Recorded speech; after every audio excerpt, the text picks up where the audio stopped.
Hello, मेरे प्यारे बच्चों. I hope so all of you healthy and happy. Today's question in numerical analysis series is 4-point charges Q, small q, capital Q and small q are placed at the corner of a square of side A as shown in the figure. Find the resultant electric force on a charge Q. ठीक, जैसा कि सबसे पहले हमारी series का motive ही है हमें question की लैंग्वेज समझनी है एंड फिर क्या दिया है, क्या कह रहा है और क्या फाइंड करना है. ठीक, तो कह रहा है कि यहाँ 4 चार्जेस हैं जो कि स्क्वायर के कॉर्नर पे प्लेस्ड है as shown in the figure.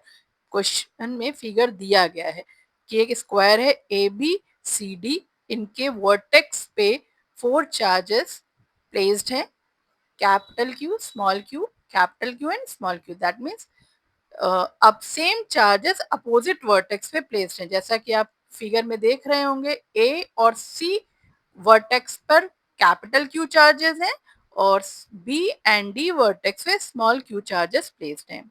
इतना क्वेश्चन में दिया है, कह रहा है. ठीक है, फिर फाइंड क्या करना है, find the resultant electric force on a charge Q. That means charge Q पर टोटल फोर्स कितना होगा, अनदर चार्जेस के कारण टोटल फोर्स कितना होगा.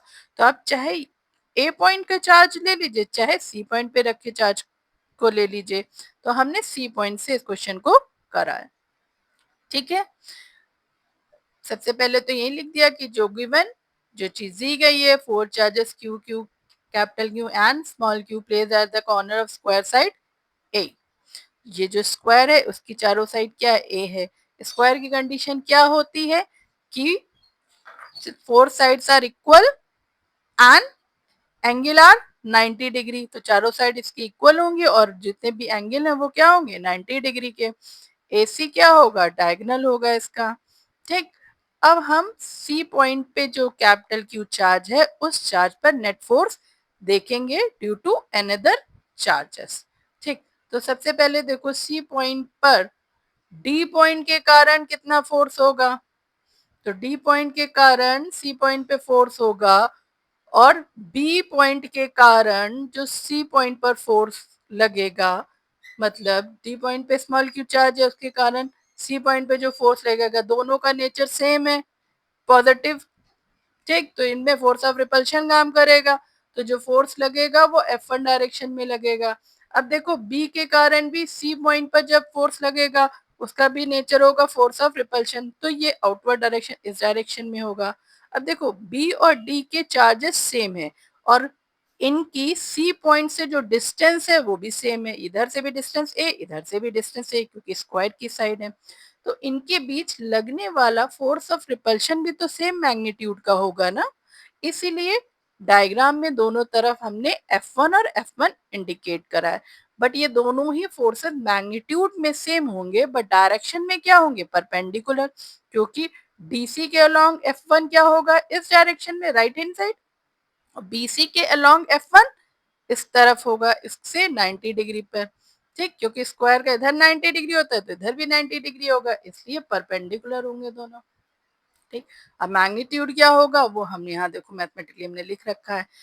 पहले थ्योरी लिख दी, at B and D point same charge q are placed, so due to these charges same magnitude of force act on charge q at c. तो हमने F1 की वैल्यू रख ली, F1 is equals to 1/4 pi epsilon capital Q into small Q upon A square, A इनके बीच की distance.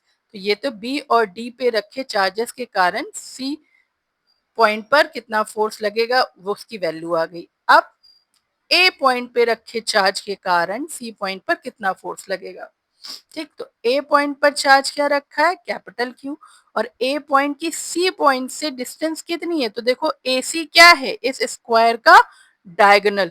तो square का डायगोनल क्या होता है, A root two side root two. और अगर साइड रूट टू आपको याद ना हो तो आप पाइथागोरस थ्योरम की हेल्प से निकाल भी सकते हैं.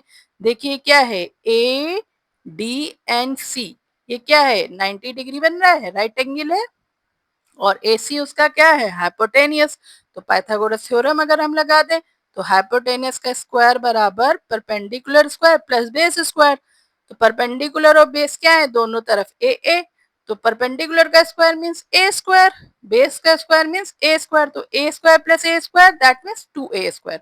तो हाइपोटेनियस का स्क्वायर आएगा 2a स्क्वायर, तो हाइपोटेनियस कितना हो गया a√2। ठीक, तो मैंने a√2 यहाँ डायरेक्ट लिख दिया है।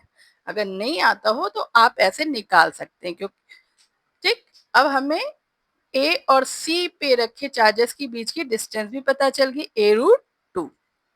अब हम इसमें फोर्स देख लेंगे, दोनों ही चार्जेस सेम नेचर के हैं तो फोर्स ऑफ रिपल्शन काम करेगा किस डायरेक्शन में, F2 डायरेक्शन में, अलोंग AC F2 डायरेक्शन में। ठीक, मैग्नीट्यूड में वैल्यू क्या होगी, F2 is equals to 1/4πε Q into Q, तो Q स्क्वायर हो जाएगा, इसलिए कैपिटल Q स्क्वायर अपॉन इनके बीच की डिस्टेंस का स्क्वायर a√2 का स्क्वायर। वैल्यू आ गई F2 is equals to 1/4πε Q स्क्वायर अपॉन 2a स्क्वायर। ठीक, अब देखो यहाँ पे जो BC और DC के अलोंग फोर्स लग रहा है, BC एंड DC के अलोंग जो फोर्सेस लग रहे हैं F1 F1 मैग्नीट्यूड में सेम है बट परपेंडिकुलर है। लेकिन F2 को देखो, F2 क्या है, ये ना हॉरिजेंटल है ना ही वर्टिकल है। तो जब भी हमने फर्स्ट ईयर में पढ़ा है कोई फिजिकल क्वांटिटी हॉरिजेंटल और वर्टिकल ना होके अनदर किसी एंगल पे होती है तो हम उसके कंपोनेंट लेते हैं। तो यहाँ आप F2 के कंपोनेंट लेंगे।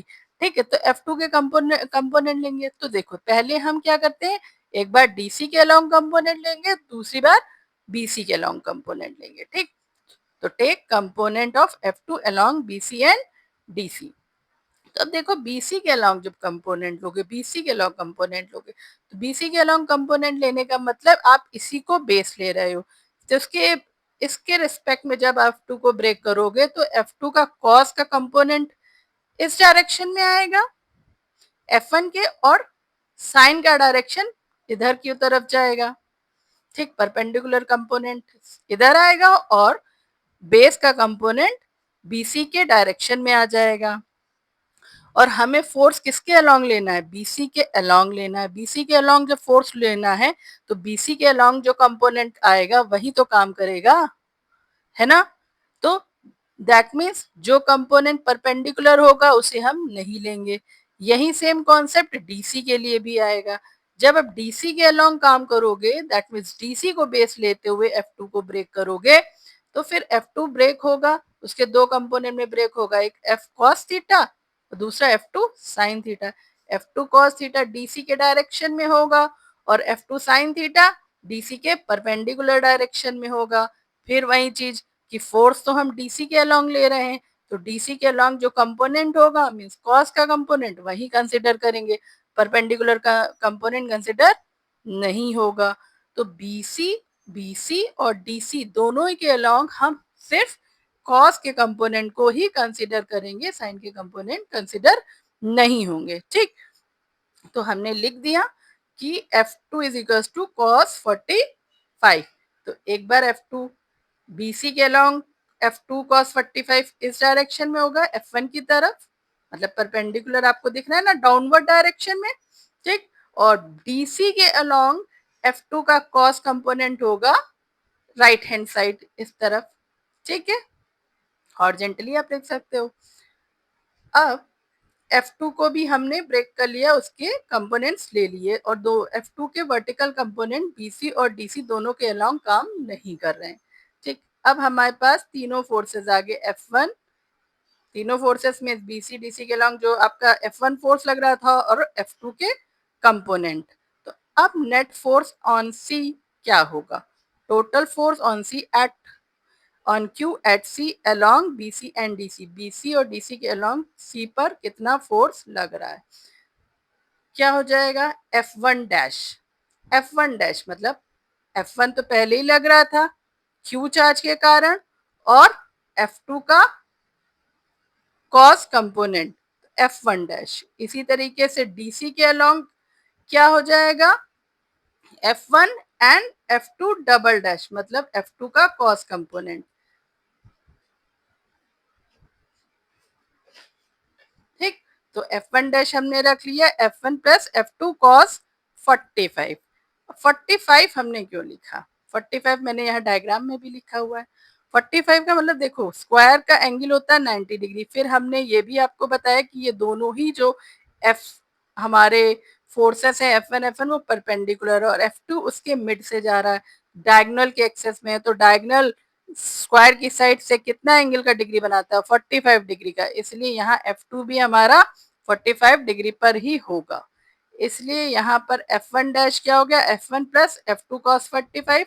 अब डबल डैश क्या हो गया F1 प्लस F2 cos 45। देखो ये F1 और यहाँ पे F2 cos 45 डिग्री और ये BC के अलोंग था F1 और F2 cos 45, ये DC के अलोंग और ये BC के अलोंग। तो F डैश हमने ले लिया, F dash is equals to F1 F2 cos 45, F double dash हमने ले लिया F1 प्लस F2 cos 45। अब ये दोनों ही फोर्सेस एक दूसरे के परपेंडिकुलर है, ठीक। तो रिजल्टेंट फोर्स क्या होगा, तो रिजल्टेंट फोर्स एट सी क्या होगा F is equal to root F1 dash square plus F2 double dash square. First year में हमने पढ़ा होगा कि जब दो vector A and B perpendicular होते हैं तो उनका रिजल्टेंट क्या होता है R is equal to root A square plus B square. बस वही चीज हमने की यहाँ पे, ठीक। अब हम F1 F डैश और F डबल डैश की वैल्यू रख दे रहे हैं। F is equals to root F1 plus F2 cos 45 का whole square plus F1 plus F2 cos 45 का होल स्क्वायर। दोनों ही सेम है इसलिए 2 टाइम्स हो जाएंगे, 2 F1 प्लस F2 cos 45 का होल स्क्वायर। रूट के अंदर होल स्क्वायर का टर्म है, रूट के बाहर आ जाएगा F1 plus F2 cos 45 root 2, ठीक। अब F1 प्लस F2 cos 45 की वैल्यू होती है 1 अपॉन रूट 2, तो cos 45 की वैल्यू रख दी, तो F2 upon root 2 into root 2, इस पूरे से मल्टीप्लाइड होगा रूट 2। अब नेक्स्ट स्टेप में रूट 2 को अंदर मल्टीप्लाइड कर देंगे हम, तो ये हो जाएगा root 2 F1 plus F2 upon root 2 into root 2 cancel हो जाएगा, आ जाएगा F2, तो रूट 2 F1 प्लस F2। अब F1 एंड F2 की हम वैल्यू रख देंगे, तो F1 की वैल्यू हमने क्वेश्चन में क्या करी थी, root 2 into 1 upon 4 pi epsilon capital Q into small q upon a square plus F2 की वैल्यू क्या निकाली थी 1 upon 4 pi epsilon into capital Q का स्क्वायर अपॉन 2a स्क्वायर। अब जितने भी सेम पैरामीटर है वो कॉमन ले लेंगे, तो 1 upon 4 pi epsilon not capital Q by a square bracket में यहाँ क्या बचेगा root 2 into small q plus यहाँ पे क्या बचेगा भाई, एक कैपिटल Q हमने कॉमन ले लिया है, यहाँ स्क्वायर है तो यहाँ एक ही तो बचेगा, सो कैपिटल Q अपॉन 2। अब इसको नेक्स्ट स्टेप पे सॉल्व कर देंगे हम। नेक्स्ट स्टेप पे जब आप सॉल्व करेंगे तो क्या हो जाएगा 1 upon 4 pi epsilon capital Q by a square, 2 LCM ले लिया, एलसीएम जब 2 आप एलसीएम लोगे तो यहाँ क्या हो जाता है मान लीजिए 1 है, तो जब आप 2 एलसीएम ले लोगे 2 से डिनोमिनेटर को मल्टीप्लाइड करोगे, डिवाइड करोगे, जो आएगा उसको न्यूमिनेटर से मल्टीप्लाइड करोगे, तो 2 से 1 को डिवाइड किया आया 2, 2 को न्यूमिनेटर से मल्टीप्लाइड कर दिया तो हो गया 2 रूट 2 क्यू प्लस इसी तरीके से 2 को 2 से डिवाइड किया तो आया 1 और 1 को कैपिटल Q से मल्टीप्लाइड कर दिया तो आ गया Q। So 2 root 2 small q plus capital Q upon 2। अब ये 2 इधर मल्टीप्लाइड हो जाएगा तो ये बन जाएगा capital Q upon 8 pi epsilon a square bracket में 2 root 2 q plus capital Q।